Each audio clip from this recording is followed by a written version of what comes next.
Hello, everyone. Welcome to another segment of the East Brunswick Advisory Health Council's Wellness Spotlight. There is a way to help you promote relaxation, build energy, and develop compassion, love, patience, generosity, and forgiveness. Many people use it to ease many health issues, such as high blood pressure, depression, and anxiety. It's not medication, it's meditation. Today on Wellness Spotlight, we're going to explore how meditation can help you have a healthier mind and body. My guest is Dr. Siobhan Gibbons, a staff psychologist for Rutgers University's Counseling, Alcohol, and Other Drug Assistance Program and Psychiatric Services. For the past 5 years, Dr. Gibbons has run a meditation program called Mindfulness Meditation that is open to all Rutgers University students, faculty, and staff at no cost. Today, she's going to show us how to reduce stress and increase calmness for better physical, mental, and emotional wellness. Siobhan, welcome to the Wellness Spotlight. Oh, thank you very much. I'm glad to be here. It's great to have you. Siobhan, tell us a little bit about yourself. Where are you from originally? Well, I grew up in a small village in the west of Ireland, and I was there until I graduated college with bachelor's and then master's. And then I came to the United States and was in New York for about 8 or 9 years, and then moved to New Jersey and have been in New Jersey since. And you're a psychologist. I'm a psychologist, yeah. So how did you get interested in meditation? Well, see, I think that, I was raised in Ireland, and we just grew up. I was raised Catholic and grew up, I think, with meditation. I mean, looking back on it now, all the prayer practices and going to Mass and novenas and rosaries, and these are all kind of meditation practices. So I grew up with those, and to some extent I felt very connected to them when I was growing up. And to some extent, the mindfulness meditation that I do now is really an extension of that. It's just another kind of meditation. And I will argue that basically all spiritual traditions, religious traditions, have some form of meditation practice. Why is that? Yeah, and I think that's a great question. I mean, I think that I think what the science is telling us now is that we need it. We need some way, that people need some way to sort of just step back, to just be quiet, to be with themselves, to connect with themselves. And I think that these, religious practices, spiritual practices just knew that and always encouraged it for thousands of years. And what has happened in the last 30, 35 years is that we're seeing the scientific evidence to support that thousands of years of practice. Yes, and it's interesting too, because it seems that there's an awakening, an awareness now, where people are realizing that the better the connections exist inside of us between the mind and body, the healthier you are. Yes, yes, and the healthier we are, and like whichever way you think about it, in terms of physical health, in terms of emotional health, mental health, even spiritual health. Social health, right. Social health, absolutely. It can help us in so many different ways. Let's talk about meditation. How would you define meditation? I would define meditation as practices. That's why they're often called, meditation practice. It never gets perfect. It's always practices, exercises, variations on different kinds of exercises to help you build a capacity, to build a skill. And like the word sports, it's an all-encompassing term. There are many different forms of meditation. Yes, exactly. And as I was saying, I would argue that every religious tradition, every spiritual tradition has some form of meditation, whether they call it prayer or rosary or zikr or mantra, whatever you want to call it, that it's some form of meditation, some way to allow people to just pause and connect to themselves, connect to something deep inside themselves and something greater than themselves. But you don't have to be a religiously observant person to be able to do meditation. No, not at all. And I think that's what's kind of really exciting that's been happening in this last 30 years is that we're seeing that this is something that everybody can benefit from. And it's just that it was in that sort of religious framework up until maybe this century or the 20th century. And what the science is showing us is that this is something that we all need psychologically. And what the mindfulness meditation has done is that has really shown, using the science, has shown that we don't have to do this in a religious circumstance. You can, and if that's where you're comfortable doing it, then absolutely go right ahead. But you don't have to. You don't have to have it within a religious tradition. You've used the term mindfulness meditation. Mm-hmm. That's what you practice and teach. Yeah. What is mindfulness meditation? So, as you said yourself, I mean, there's lots of different types of meditation, and this is one. This is one that I happen to connect to. I am not going to argue that it is the best form of meditation, but one of the reasons why we use it in psychology and in mental health and in medical circumstances is that right now there's a lot of research to support the benefits of this particular practice, this mindfulness meditation. So what it's about is, it's about developing a capacity, this capacity of mindfulness to be aware, right? We think about being mindful of something.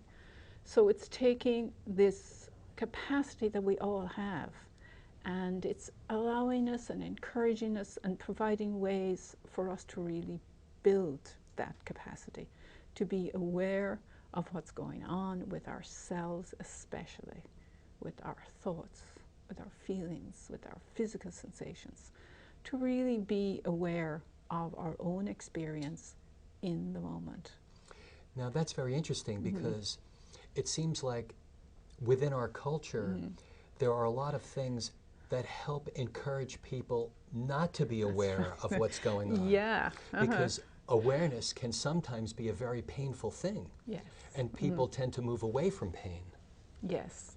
And I think, maybe it's not a coincidence that this mindfulness meditation has become more well known at the same time that all of those things that distract us and encourage us to be distracted are also becoming more prevalent.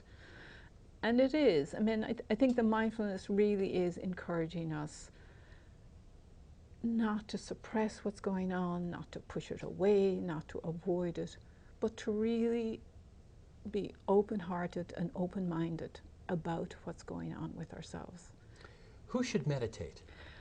Well, of course, I'm going to say everyone should. But I would add that anyone who experiences stress, and which might cover most of us, because what it allows us to do is that it allows us to pause.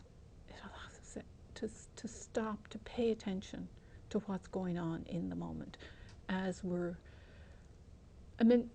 We can wait until we're totally stressed out to do something about it. But it's actually much better to sort of notice ourselves getting stressed, to actually do something about it before we get totally overwhelmed.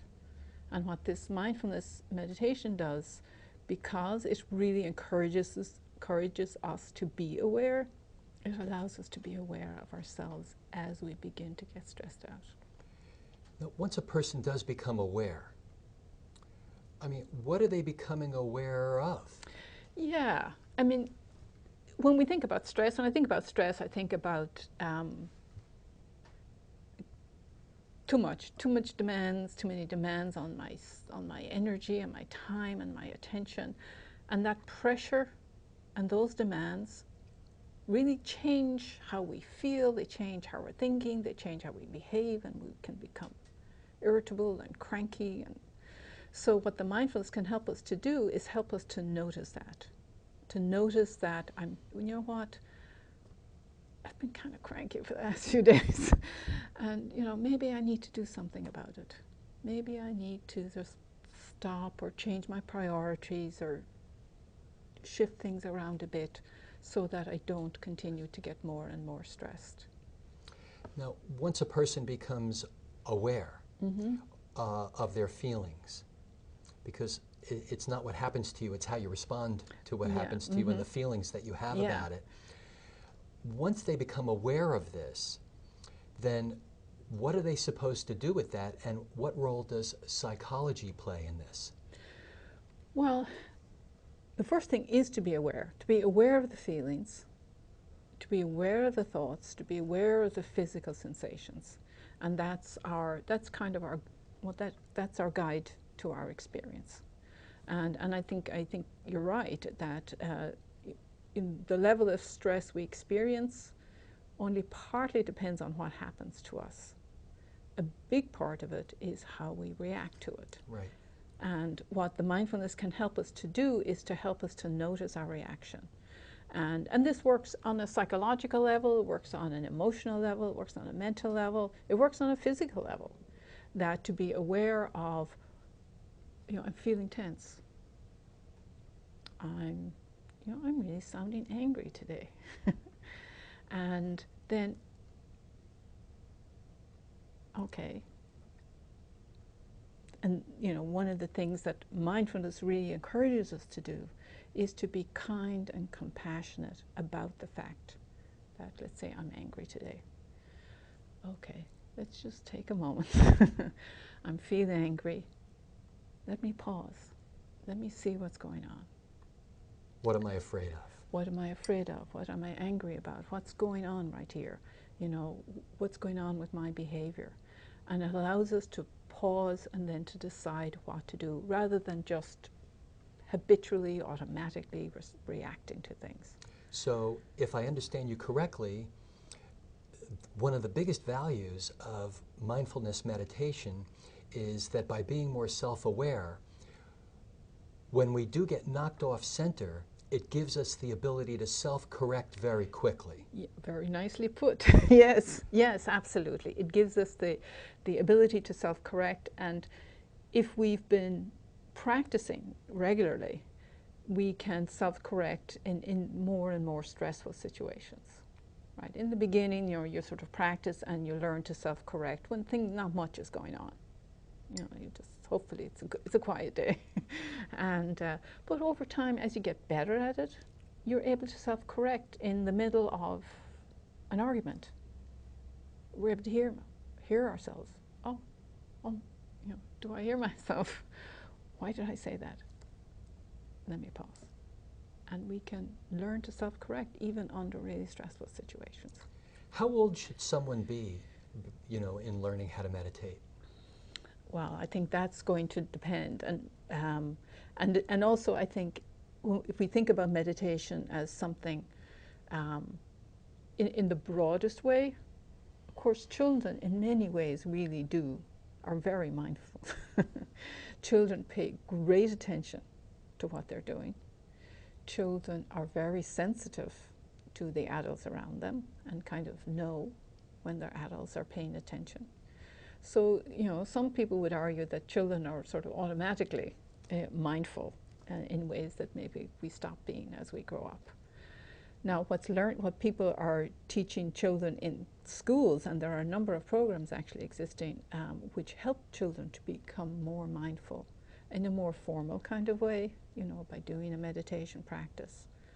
And I would say it would really be based on the inclination of the child. I mean, I wouldn't kind of, make a child, do meditation. I wouldn't make a child do it, but depending on their inclination, you would have children sort of paying attention to look at something that they're doing, to look at something that they really enjoy, to really pay attention when they're playing with their pet, or if they're painting. Notice what you're painting. Notice the colors, notice the shapes, and that's a mindfulness meditation. When you start working with someone for the very first time, Siobhan, what do you do? What can a person expect from the experience? What happens? Well, when I'm working with people, very often I'm doing teaching in sort of workshops, and there's this 8-week class called Mindfulness-Based Stress Reduction. And one of the things that I will want them to do is I might do a little bit of an introduction as to where we're going here, but I think much more important is to have people practice it, to just do it. And one of the things we'll do is start off with a short 5-minute practice. And there is a very basic, simple, not necessarily easy, but simple awareness of the breath practice, where so you just invite people to be quiet if that as best we can, and then just paying attention to the breath, right? It's something we all have, so paying attention to it without trying to change it, without trying to judge it, and just noticing what happens, noticing the physical sensations of what happens, noticing the emotions that come up, and then what's going to happen is you're going to get distracted. The mind is going to wander, you're going to space out, you're going to be tired, restless, anxious, Those worried. thoughts are going to creep in. It's all going to come. It's all going to come, and happens to everybody. Yes. And then what the mindfulness teaches us is to just notice that. Just notice that your mind has gone off. You've gotten distracted. And then with kindness and patience and compassion, just gently bring your attention back. And you just keep doing that. Just keep doing it. So you honor those thoughts, but then just move them out of the way and get back to... Or not even moving them out of the way, just not giving them energy. Just turning back to the breath. Just not even moving them, because they're going to come back. They're going to come back. Because all of us have minds that wander. So, and what the meditation, the mindfulness meditation teaches us to do is to notice that the mind wanders, and then gently bring the attention back. To self-awareness. To the self-awareness, which in that particular practice that I was talking about was the breath. The breath. Now, are there other parts of physiology that you're also teaching people to be more aware of besides breath? Yeah, I mean, the most basic practices are the awareness of the breath, and the other very basic practice is what's called, it's an awareness of the body called a body scan, and we bring our attention to the whole body. What's going on? Without judging it. How are you feeling? Where are you feeling tense? Where are you feeling relaxed? Are you warm or cool? Are you feeling heavy? You're feeling light? What emotions are you feeling? Are you feeling maybe tightness somewhere? And then, of course, as we do that, we're going to get distracted again, and you just bring the attention back. In that case, to the body, to what's going on in the body. How does it work exactly, Siobhan? I mean, a person sits quietly, eyes closed. Depending. Okay. They may be guided. I guess you also help guide people who are learning how by speaking them through different parts of the meditation. Yeah, I mean, how it works is that and I think depending on how you think about it, how it works, one is that we're building a skill. The skill of noticing what's going on. That's one way to think about it. Another way to think about it is that we're developing a habit. We're developing a way of doing things. And as we build this skill, that it just becomes more routine, and it becomes more available to us as time goes on. But the other thing that's also happening, and we can think about it, is that we're building neural pathways in our brain. And you may know this expression, neurons that fire together, wire together. Wire together. Yeah. And so that over time, we are building these neural pathways in the brain that are allowing us to be more aware.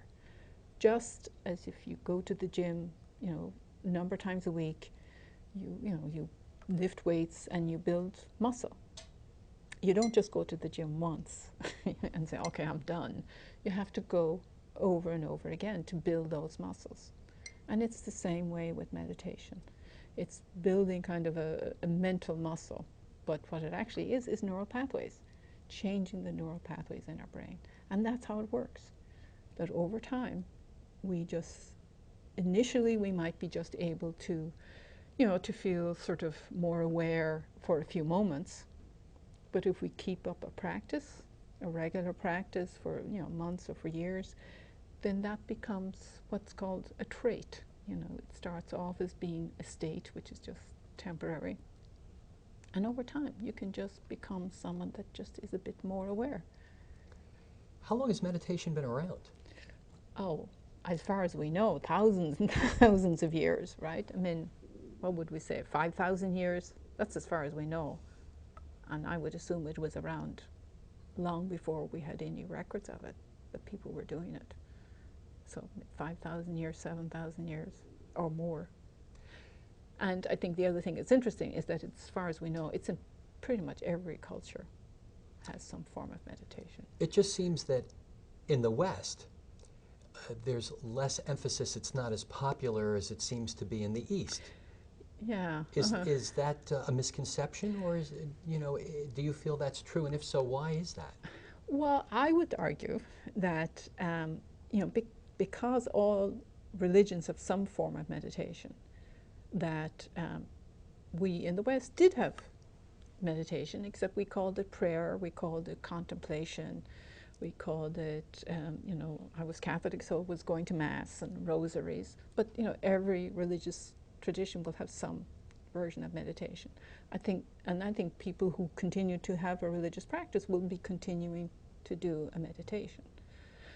I think what has happened in the West is that sort of when people, you know, when a secular society developed, these particular practices didn't come along with it. And what's happening now is that the secular society is realizing that, you know, we need these things psychologically, emotionally. We need this kind of time out. For all the distractions that we have, we also need time in which we can just be. We can just learn to pay attention to ourselves, to be kind to ourselves, and not always have to be busy and doing and kind of hyperactive. We don't have to do that. How long should a person meditate each time they meditate? In other words, how does a person know that they've meditated long enough? Yeah, I would say that that this is an experiment, that it really differs for individual people. And people, you know, especially in the beginning when people are feeling so much pressure with time and demands on their time and their energy, I would encourage people to pick an amount of time that feels doable. And it could be 5 minutes or 10 minutes a day. And just making it a time that just feels like it's not going to add stress, because obviously we don't want that to happen, to be another thing that I haven't been able to do. So I would say pick an amount of time that feels doable. And for many people it is like 5 or 10 minutes. Now, you've mentioned that this is something that a person practices. Mm-hmm. It's never perfected. So what is it that they actually get better at? Yeah, that's a great question. Within the mindfulness tradition, what you're getting better at is noticing what's going on. And some days... And how quickly you can notice it? And how quickly you can notice it. That sometimes, you know, we're hanging out or whatever, and we've spaced out, and 10, 15 minutes can go by, and we don't know what has happened in that 10 or 15 minutes because we've not been paying attention. And what this mindfulness meditation will help us to do is help us to notice that we spaced out much more quickly. And then if we choose then just to bring the attention back.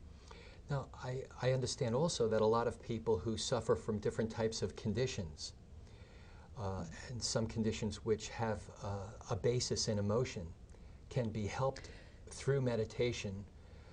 Can you discuss that for a minute or two? Yeah, absolutely. There is a lot of research, obviously, for people who are dealing with stress. So there's a lot of research showing that it can help people just to be less reactive to stress and less overwhelmed by it. But there's also growing research that it helps people who are dealing with any chronic condition that we have no control over, very little control over.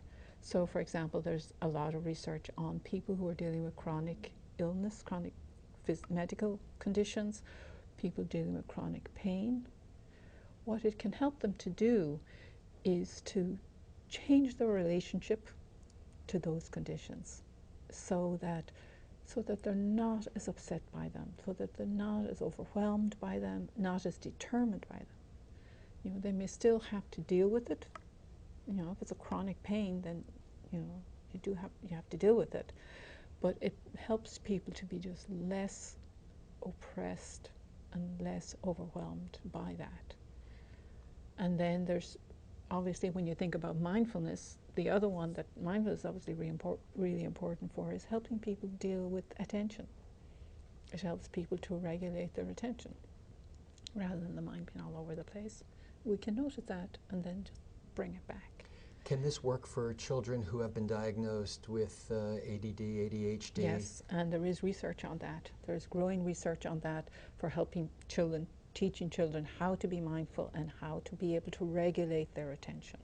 And I understand people with high blood pressure, irritable bowel syndrome, yes. headaches, you know, in addition to pain, you know, throughout the body. Yes, that's right. I mean, any condition, any medical condition that's made worse by stress can be helped by mindfulness meditation. And mindfulness meditation, people shouldn't be confused into thinking that mindfulness meditation is not a treatment for those conditions.